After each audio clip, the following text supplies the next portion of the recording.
Welcome. This is Cheating Tales Stories. Tell me where you're watching from. When I first felt the lump, I thought it was nothing. A stubborn knot from a pulled muscle, maybe? I told myself I'd get it checked next week. But next week turned into next month. And then the biopsy came back. Stage 2 breast cancer. Everything after that blurred. The sterile smell of the oncology ward. The sharp sting of needles. The word chemotherapy hanging in the air like a sentence. I was 38, I had plans. A home, a husband I thought adored me. His name was Adrian. We'd been married for 7 years. He was charming in a quiet way. The kind of man who could stand in a room without saying much and still be noticed. I loved him in the way you love someone you believe will carry you when you fall. When the doctor explained the treatment plan, aggressive chemo over 6 months, I remember gripping Adrian's hand so tightly my knuckles went white. He squeezed back. I took it as a promise.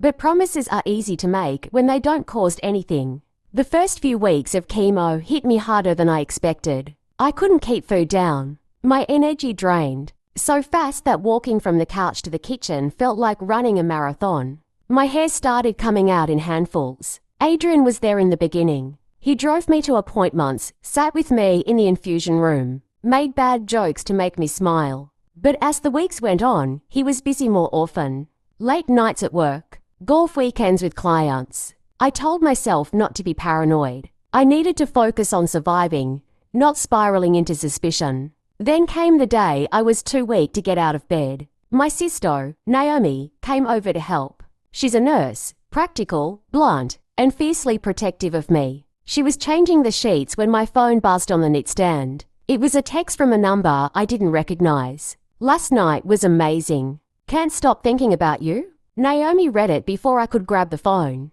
Her face went cold. This isn't work-related, is it? She asked. I wanted to deny it, to say it was a wrong number. But something in my gut twisted. That night, I confronted Adrian. He didn't deny it for long. He said things like I've been under so much stress too. And I just needed an escape. An escape. While I was fighting for my life, he was looking for a getaway. I didn't cry, not then.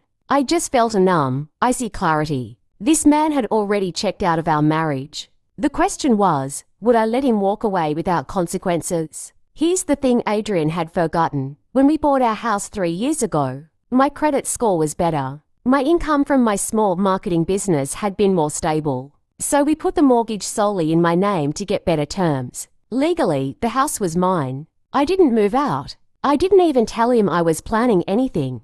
I kept going to chemo, kept letting him think I was too weak to fight back. But in the quiet hours, I started making calls. I met with a lawyer, a friend of Naomi's, and explained everything. She told me about legal separation, property division, and how infidelity could influence certain settlements. She also gave me one piece of advice that stuck. Don't just leave him. Leave him with nothing he can use to hurt you again. 2 weeks later, I told Adrian I needed space to process things. He moved into the guest room. That gave me time to change the locks on all our joint accounts, redirect business income into a separate account, and update my will. Naomi helped me pack his things, not into boxes, but into garbage bags. I wanted no illusion that he was leaving on good terms. The confrontation was quiet. He came home from work one evening to find his clothes by the door. The locks changed, and my lawyer sitting at the dining table with a folder of papers. This is over, I said simply.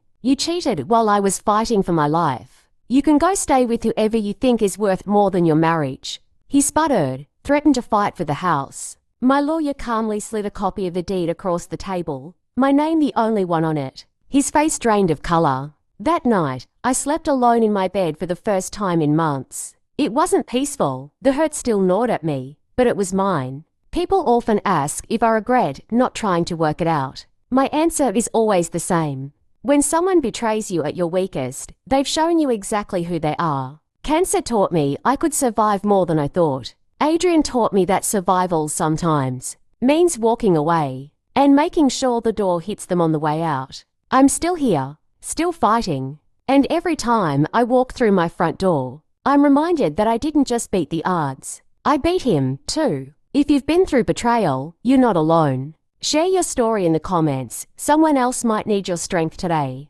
And don't forget to subscribe for more stories like this.